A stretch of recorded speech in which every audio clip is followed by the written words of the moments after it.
Hi everyone, and welcome to Almost Cancelled, the TV podcast here in the Mel Fuzz Podcast Network. I'm Peter Bradley, and joining me as always is Connor Ryan. Hey everyone.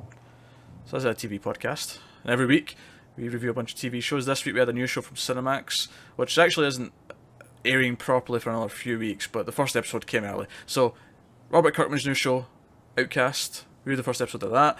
Also we had season finales of Agents of S.H.I.E.L.D., as well as DC's Legend of Tomorrow, plus the usual reviews of The Flash, Arrow, and Winona Earp. So you can check all those out at the end of the audio version. There'll be timestamps, so if you're on YouTube, check the more information box in the corner, and it'll take you to the playlist with all the reviews. There's Game of Thrones as well. Is there? So there is. See, I don't review Game of Thrones, so it's easier to forget Game of Thrones. This is why you write them down, Pete. Nah, see, I didn't write them down this week. No, that's why you're supposed to, though. Yeah, Game of Thrones. We reviewed Game of Thrones. In fact, 2 episodes of Game of Thrones because the guys couldn't do it last week, so they did episodes 3 and 4 this week. So you can check out that too if you want to get Game of Thrones review. Oh, welcome to this train wreck. But of course, before all the TV reviews, we have TV news to do. We have news. We have lots of news. Last week was a big episode of news because we had all the upfronts and all of the green lights and all the different shows, and this week we have some schedule news and we have trailers for a lot of those shows. We didn't look at every single trailer, and we're going to go through them quite quickly because we did talk about all the exact same shows last week, and well, obviously some of the trailers gave us a bit more to go on. A lot of them didn't. A lot of them were just, this is exactly what we thought beforehand too. So let's get right to it then. So some schedule stuff. First of all, CW put out their whole schedule, so for them, Supergirl's going to be on Monday, like it had been on CBS. So you're going to have your 4 DC shows, Monday, Tuesday, Wednesday, Thursday. Legends is coming back in the fall. It's not wait until after Christmas. So we don't. Interesting. So we don't actually know if that's going to be a full 22, 23 episode season, or if it's still going to be a shorter one. We don't actually know. But the new shows from CW, No Tomorrow is on Tuesday night after The Flash, and Frequency is on Wednesday night after Arrow. So that's how their stuff's shaping up. On Fox, Scream Queens is still going to be on Tuesday nights. Lethal Weapon's also going to be on Wednesday nights, sorry. My lines from my table have disappeared, so it's actually making it hard to see when the daybreak is. God, this is such a shit show. No one expects anything else from us at this point. Don't pretend we're something we're not. But yeah, so Lethal Weapon's on Wednesday on Fox. Pitch, which is the baseball drama, is on Thursdays on Fox. And The Exorcist is on Friday on Fox. So that's that. NBC, we've got Timeless on Monday. We also have This Is Us on Tuesday. And we have the Kristen Bell comedy, The Good Place, on Thursday. CBS, I don't have a lot written down for that because I focus primarily on shows that we're probably going to cover the pilots of at least. And surprise, surprise, CBS doesn't have a whole lot. But I will mention they do have Pure Genius on Thursday, and they have MacGyver on Friday. I don't expect to keep MacGyver around, but let's be honest, we're definitely going to check out the pilot. For the lols and all that shit. Yeah. On ABC, Conviction's on Monday. Now, I don't see Conviction being one we stick around with, but I thought I'd mention it because Hayley Atwell's in it. And, Agent Carter. I do like Hayley Atwell. Yeah, Hayley Atwell's pretty good. So, that's the schedule as it matters to us. Of course, CW has a lot of stuff we're covering. Fox has a few things that we might end up covering, as do NBC. CBS and ABC, it feels very... Yeah. Probably it's also worth noting how much interesting stuff is coming mid-season for CW. Well, yeah, that's what I was just getting to. Not even just CW, but... so, new shows that are coming mid-season. We've got Riverdale, which has surprised me. I didn't see that coming. I thought that was going to be in the fall, but that's going to come mid-season, so that's after Christmas. Powerless, which is the DC Comics comedy from NBC. Yeah, admittedly, Riverdale and Powerless were the 2 that I was most interested in, and annoyingly I need to wait for both of them now until after Christmas, but hey ho, that's what happens. Time After Time, which is the one with Jack the Ripper and H.G. Wells coming to present day. That's also mid-season. Also APB, which is a show that's on Fox. The Mick, also on Fox. Prison Break revival is going to be after Christmas, as is Shots Fired and the 24 revival, 24 Legacy. So a lot of mid-season stuff this year, which shows that they're experimenting with shorter seasons, because that would also suggest that a lot of the stuff that's on in fall is going to be ending. I'd put money on Legends being even shorter than it is now. That's gonna. I'd put money on that dropping to 12, 13 episodes instead of the 16. See, I agree that that's possible, but I also think it's equally possible that they've just put it on for 22 episodes this year. They might have done, but don't know, because they've got the 100 as well. That'll be mid-season. iZombie. Well, I was just getting to iZombie. They've got iZombie, which is we're having to wait till after Christmas, which is kind of sucks, but hey ho. But they've got the 100. They've got Rain, and they've got one other thing, which is escaping my memory.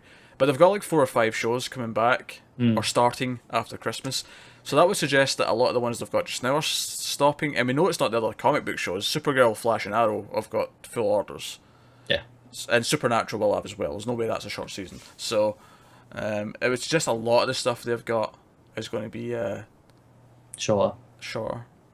Which isn't necessarily a bad thing. But No, I think it can work really well. Like Legends squandered its shorter season. It should have been even shorter still. But How to Get Away with Murder is only 15 episodes a season, and that feels much tighter as a result, and it just feels like better TV. So if they're willing to try it, could be a good thing. yeah, it could be. Still though, I could still see Legends being a full season this year. God, I hope not. I don't know why, I've just got this sinking feeling that they want to have those 4 shows side by side all season.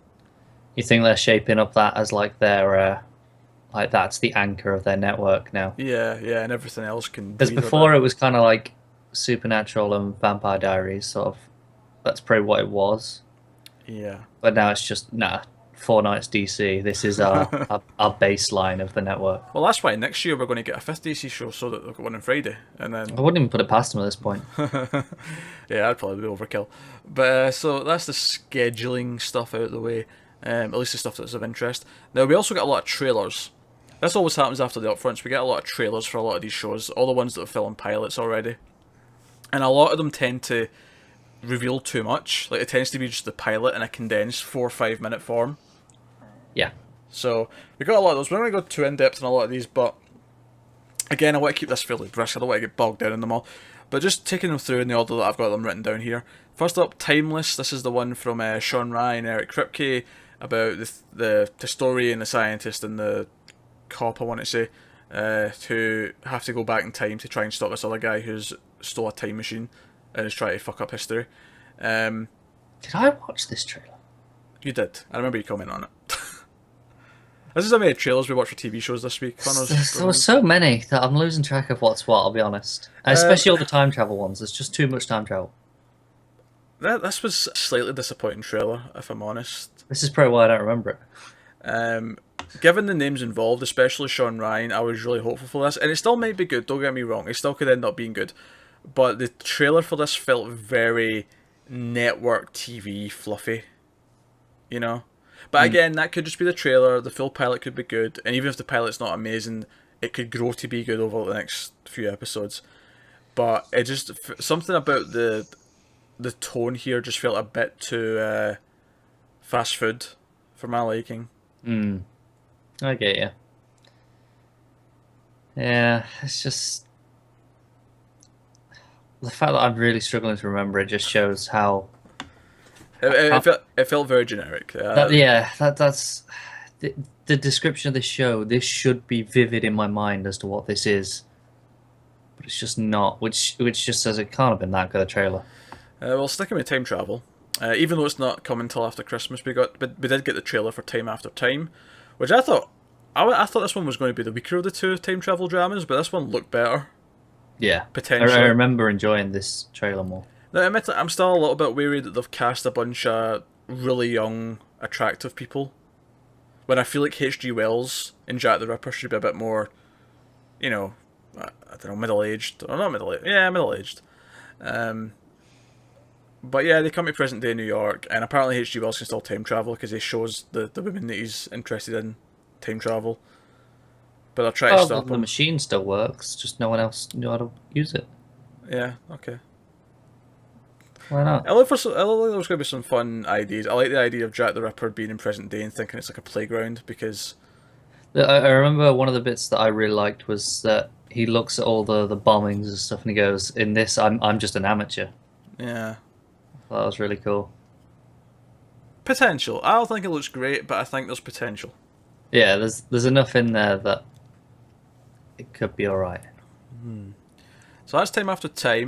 Next up, let's talk about The Exorcist Oh, go on then. with Gina Davis and two priests.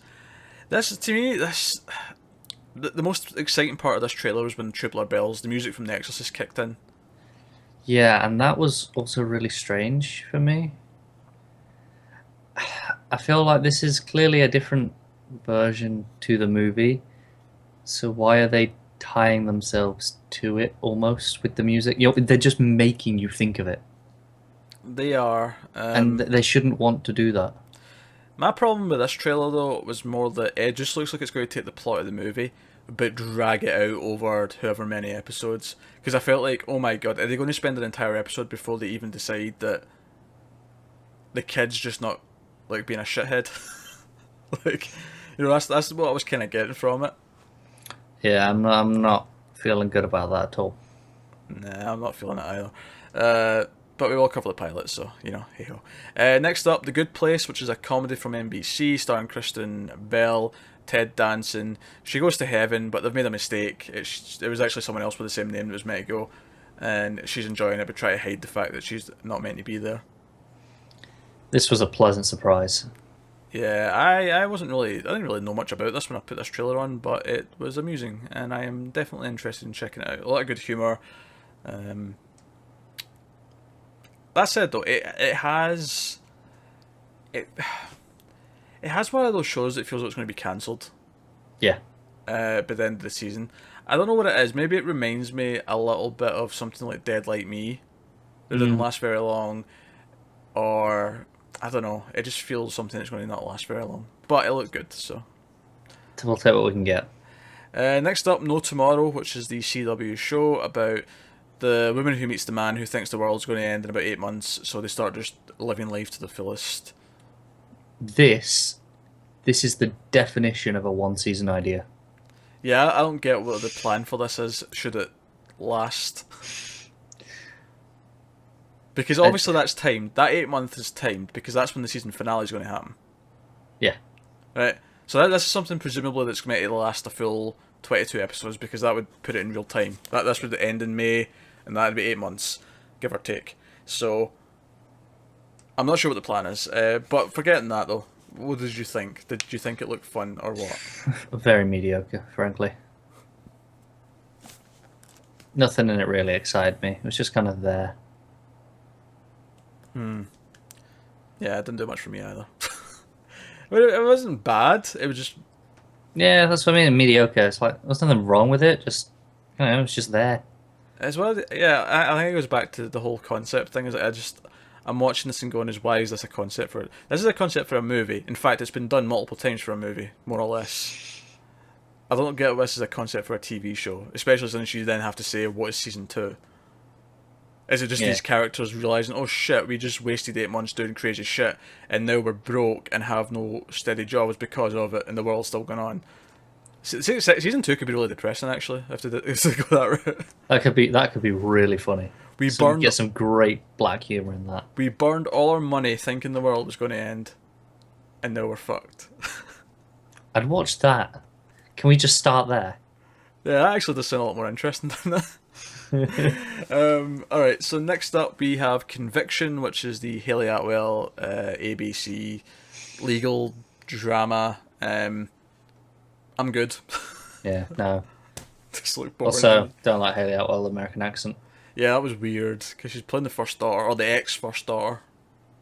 Don't like it. Not that she's not the daughter of the guy anymore, just that he's not president anymore. Yeah. But hey, I don't get it. Next up, Frequency on CW. This is the cop starts talking to her dad from 20 years ago on the ham radio. Yeah. I didn't dislike this. I'm torn on this one, actually.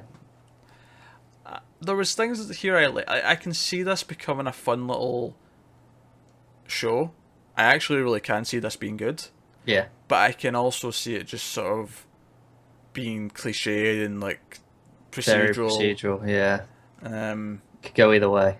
but what interests me about the trailer, though, the extended trailer, for me, is we knew the concept was that she was going to have her dad from 20 years ago over the ham radio help her solve cases. What I didn't know before I seen this trailer was that this happening created like a split timeline. Yeah. Suddenly so much more interesting.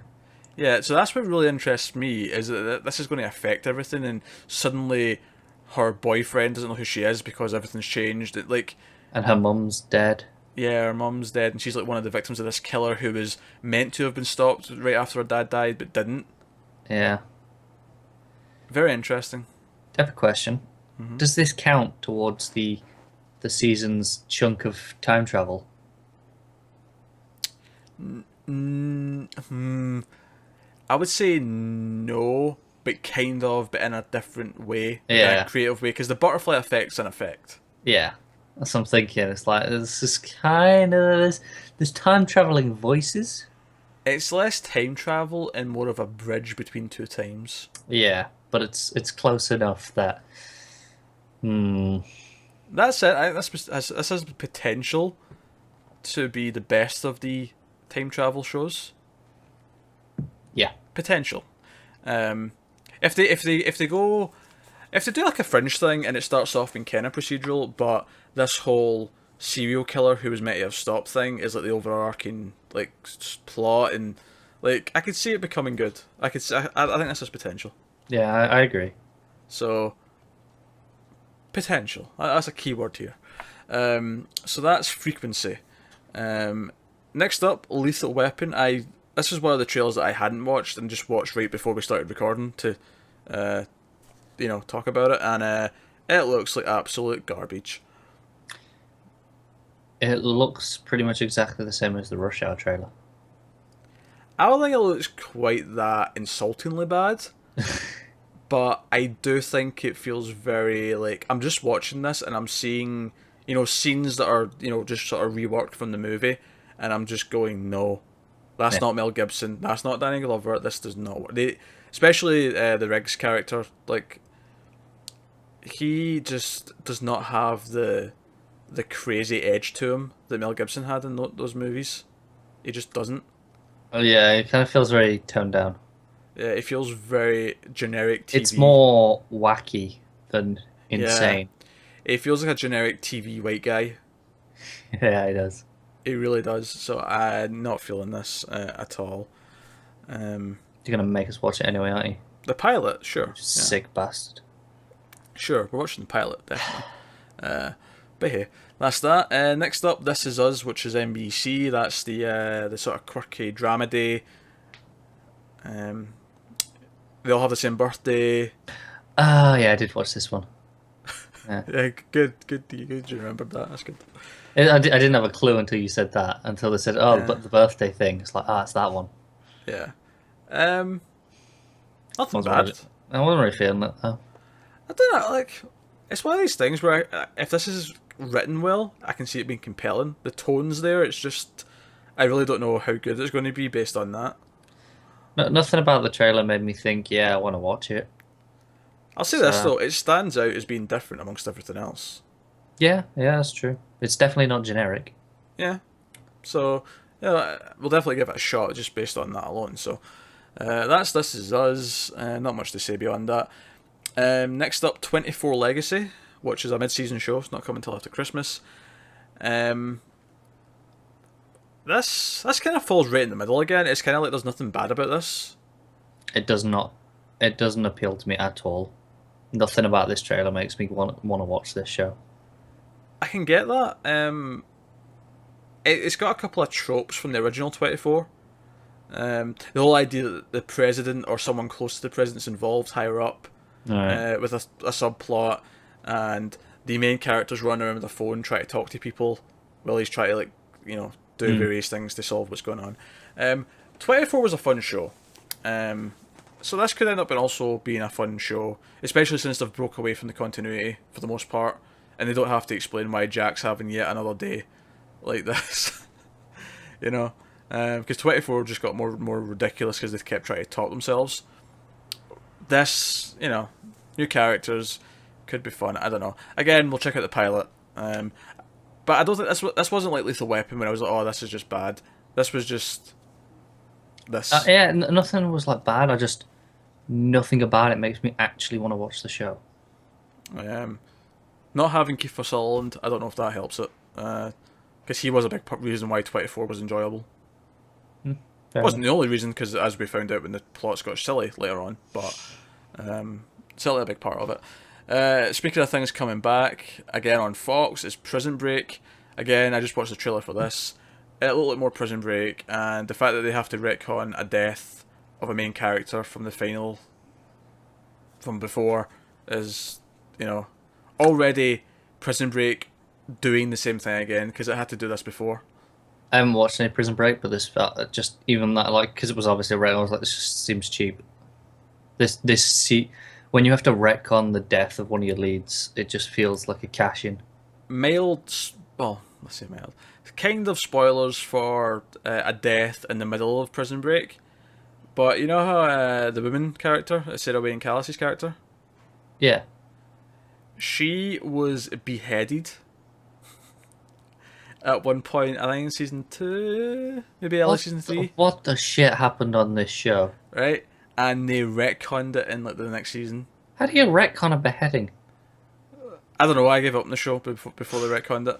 So I never got to see how they retconned it, but I remember hearing about it and going, holy shit, that's insane. And they're doing it again. They killed off a main character at the end of the show. Well, I guess the people who liked that part of the show will enjoy this, because it's just more of the same. I like season 1. Season 1 was a fun, not like amazing, but it was a fun show about breaking out of a prison. It's a one season idea, isn't it? It is. And it got ridiculous in season 3 when they put them back in a prison. This feels like the same way you're talking about 24. Like, how do you top yourself? Why are they in the same situation? Like, why has he got another day? Why are they in another prison? It's like, it's just for the sake of it, so it can be the show. Yeah. Except it apparently, like, clearly didn't take it to the same levels of fun that 24 did. Yeah. I mean, 24 24 could almost be an anthology. Just keep the gimmick of it being real time. I fully expect them to do that after this legacy. Yeah. Because you could totally just have like, it's a completely different scenario, but it's real time and there's action involved. That's all you really need, and it's 24. Yeah. So cool. All right, so that was that was Prison Break. Sorry, we went back to 24 at the end there. Next up, we had a trailer for again the mid-season show of Powerless, which initially leaked and then released it properly, like a day later. So this was fun. Oh, this is my favourite trailer. This was so you've got Vanessa Hudgens, you've got Alan Tudyk, you've got Danny Pudi, and the superheroes they showed on screen were either made up or Z-listers. I didn't. They're Z-listers. They're real. They're real. Okay, fair enough. I didn't recognise them, but I imagine very few people will recognise any of these superheroes. Yeah, that's not the point. It's not the point, but the point I'm getting at is that I was worried when I seen that and thought, oh god, is it just going to be like none of the real characters mentioned? However, they repeatedly mentioned the main characters. They name dropped Wonder Woman, they name dropped Green Lantern, they name dropped Aquaman. Everyone got name dropped. Hawkman's in there. You see Hawkman on like Time magazine or whatever it is. So that was fun stuff, and there was some good humour. There was the joke about proving the guy in the office isn't Green Lantern was funny because it cuts to her smashing a chair over his back, but he gets knocked out. I think my favourite part was that it was a yellow chair. Was it? I'm not sure if that's intentional, like just for people like us, but I feel like it is. Just one of the office workers saying she wants to bang Aquaman. Like, that's why it's funny to have the real characters, is that they get to say the names like that, and it's amusing. Yeah. Without it affecting any of the other DC stuff. It's disconnected from all that, but it's good. Although I would love nothing more for them to have a Flash cameo or something. Like he accidentally comes out of this universe at one point. Be amazing. And just shows up for like 10 seconds to be like, where am I? And they're like, you don't look like our Flash. Like, oh dear, right, bye guys, and just like run off and go back. That'd be amazing. I know. I really like this trailer. I thought Danny Pudi is want to be a sidekick. Hmm. You know, hold up the belt. Like even taking aside just the references to the superheroes themselves, I still thought the comedy was good from what they showed. Yeah. It's a shame we have to wait till after Christmas, but I think as DC fans we are doubly kind of interested in this. It kind of broke my heart when they said I had to wait till after Christmas. Yeah, it's a shame. It's weird for a comedy to be a short season though. No, it's not. First season's Office, Parks and Rec. They're both 6. No. I don't mean like that. I don't mean it's weird for them to do it. I'm saying it's weird for them to do it, but not weird because they've not done it in the past. I'm saying it's weird because I don't think there's any reason why it should be a short season. I think a comedy is something that should be 22 episodes. Right, yeah. Yeah, okay, I get what you're saying, yeah. Right. Because it's not like they typically have serialized stories where you're spinning your wheels. No, every episode's a new story. Yeah. No, you know what I mean. Like, I feel like dramas we should try and get to a place where everything's like 13 episodes or 10 episodes or whatever. But comedies, I am more than happy for 22, 24 episodes of that a year. Mm. But no, so that's Powerless. Hopefully that's a hit, and hopefully it's as good as it looks, because we like the look of it. Next up, speaking of comedies, on Fox we have Son of Zorn, which is a live-action animation hybrid. I should say it's live action with one animated character. Classic 2D animation. Voiced by Jason Sudeikis, I think you can pronounce his name. And he shows up because he wants to see his ex-wife or his ex-girlfriend because they have a son who's human and real. It's cracked me up. So it's just a ridiculous idea for a comedy where he tries to reconnect with his real life son, but he's like 2D animation. He's basically He-Man. He's basically He-Man, yeah. But it looked funny. It's from Phil Lord and Chris Miller. So Trailer cracked me. I laughed multiple times during this trailer. Yeah, where he gets the bird griffin thing. Yeah, and he kills it, and he's asked to get rid of it. Also, the fact that he keeps referring, he's confused because he thinks his boss is a man. Yeah. Because why could a woman be a boss of him? Yeah, so just lots of ridiculous shit like that. And it's the whole fish out of water. He doesn't understand the world, so he's going to. But it's just taken to stupid extremes. Yeah, it's basically the modern version of Third Rock for the Sun in a lot of ways. So no, that'll look fun. Looking forward to checking that out. And then last up, the last thing we're going to talk about just briefly is the teaser for the new Star Trek show, which didn't have any footage in it. It was just narration, and then we got a little bit of the theme music and a logo. But yeah, but the music sounds good. It does. It's a good theme. I'm looking forward to new Star Trek. It's happening in January. Star Trek's always something I've wanted to watch and never really bothered. Maybe I'll make an effort to watch some before this. You should watch the original series. Yeah. I've watched like a handful of episodes, but not properly. So watch the original series, and then if you really want to start digging deep, you can go into the other... Yeah, move on from there. The other bunch of shows, which I'm still kind of waiting to do, to be honest, but... but still, promise. Alright, so that's all that news, so let's get into a couple of other things that came up. First of all... God, there's more? Yeah, that was just the scheduling and trailers. That was sort of a continuation of last week's stuff. Alright. To be fair, that wasn't anywhere nearly as long as last week's news. It wasn't, but I thought that was all of it. Nah. So CW confirmed that the crossover this year, we'll usually have a Flash Arrow crossover in December. This year it's going to be a 4-part crossover with Supergirl and Legends of Tomorrow. I mean, we're maintaining the ratio of half of it being good, right? Yeah, we are, because Supergirl and Flash will be great on Monday, Tuesday, and then we'll get to Wednesday and it'll all just go downhill. Look, we have to give it to Googie for the second half of it. Who knows? Hopefully the crossover's overseen by someone else. Yeah, Kreisberg or Berlanti. Hopefully they take charge of the crossover. And I think last year suffered a lot because it was really just to set up Legends. Yeah, if they're not setting up anything, maybe it'll be a bit better. Yeah, hopefully this will actually be... The first crossover was better. It was. Hopefully this time it's actually more of a either a standalone 4-part thing, which it could be because you get 4 episodes, so it could just be one big epic thing, or it's the conclusion to maybe a storyline that's been going on or something. I don't know, but hopefully it's better than last year's. Time it so it's at the end of Legends short season. Make that the end of the Legends show. Make it a big event. Fuck you if you're not watching all the others. Are you holding out hope that it's a short season? I am. I'm gonna stay optimistic. A couple of cancellations. Rush Hour was cancelled at CBS. Good. Yeah. And Damien was cancelled at A&E. Good.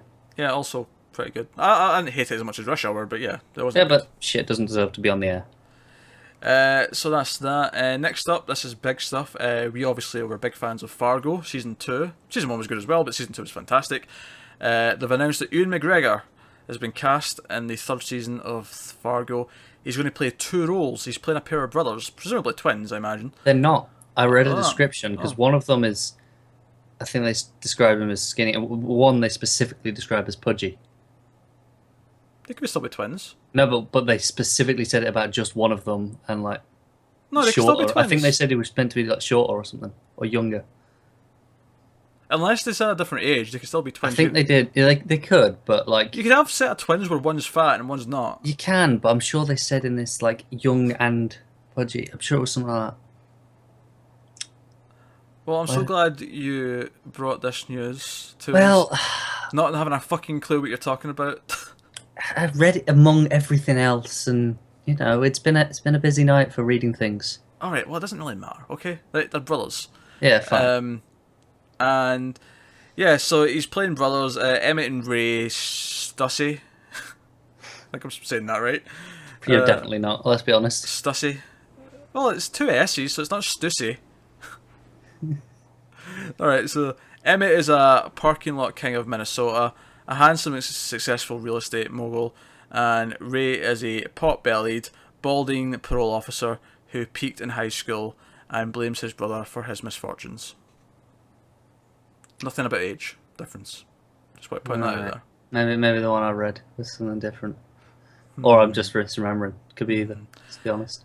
That's cool though. Fargo, I'm looking forward to it. I'm not a huge Ewan McGregor fan. I am, personally. Honestly though, I think it might just be because I've never really liked anything I've seen him in.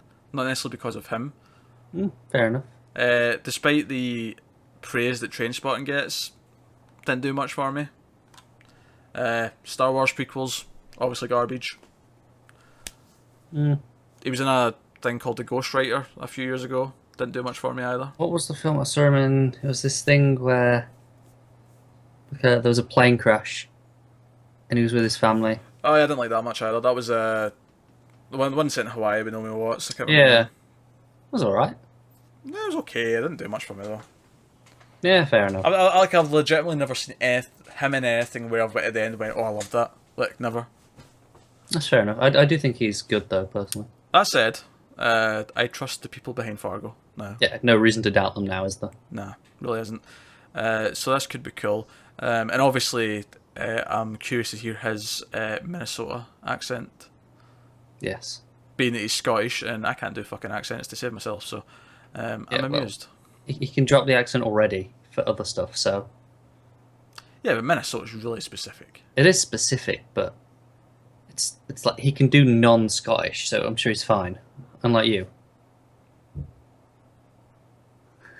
I can do non-Scottish. Do not attempt to do non-Scottish right now, because it will go badly. I could do non-Scottish. One day I'll reveal my non-Scottish accent. Multiple. Plural. Alright, so that's that. And then, just quickly, NBC has ordered the Blacklist spin-off, Blacklist The Redemption. It's going to star Famke Jensen and Ryan Eggold. They had a backdoor pilot for this recently, and they're doing it. So the question is, why? Because the Blacklist has been a big hit for them, and they want to turn it into a franchise. Yeah, why? I don't get it. Don't have to get it, they're just doing it. Which is why I'm speeding through it quickly, because we don't really care that much. The other thing to note is that Cruel Intentions, which we knew was getting developed, was not mentioned at all at any of these upfronts or anything like that. At least it wasn't announced, it wasn't, It was like, well, what's happened to it? They've not officially said they're not doing it. Well, apparently they're still in the works. They're apparently still NBC, who want to do it, are still working with, I think it's Sony who own the rights. Yeah. They're still trying to like divvy up exactly how this is going to work and who's getting paid what, who has more of the rights to this. Like, they're still negotiating, so it could still appear in the 2016 to 2017 season. Presumably it'll be a mid-season replacement at this point. But it's still in the works, is what they're saying. They still are really wanting to do it, and they said it's really unique amongst the lineup and different. So maybe we'll see that after Christmas still. So there's a thing with Limitless as well, right? What about it? They're potentially shopping that to different networks. Did you not see this? No. Who's got that at the minute? Is it CBS? CBS, yeah. So I'm sure I read that they're looking at maybe giving it to someone else for another season. I probably skimmed past it because I didn't care. Yeah. But I thought it was interesting that, after the Supergirl thing and then now this, it's not something you really see that often. But now he's twice in 1 year. Potentially. Nah, this happens all the time when someone cancels something that they try and shop it around. It usually just never comes to anything, though. Yeah, but it's not that often. It's fairly often. Usually, especially new pilots, when they get picked up, they get shopped around. Yeah, new pilots, but not usually after the seasons. Nah, it happens more often than you probably think. It just never goes anywhere. Yeah, fair enough. They try it all the time. But I really don't give a shit about Limitless. It was meh to me. So I never saw the film, so I never bothered watching it. I never saw the film either, but we covered it last year, and it was just kind of there. Some of the other guys liked it a bit more than I did, but I wasn't feeling it. But yeah, that's the news for this week, so we can finally get on to the reviews and stuff. So if you're on the audio version, they're just coming up in a second. Just use the timestamps to skip to the ones you want. For the first one, which is Outcast, we did a spoiler-free section at the start, so if you just want to hear what it was like and not spoilers, you can actually listen to some of that. On YouTube, just click in the more information box in the corner and go to the playlist, and you'll find all the reviews. So here's this week's TV reviews.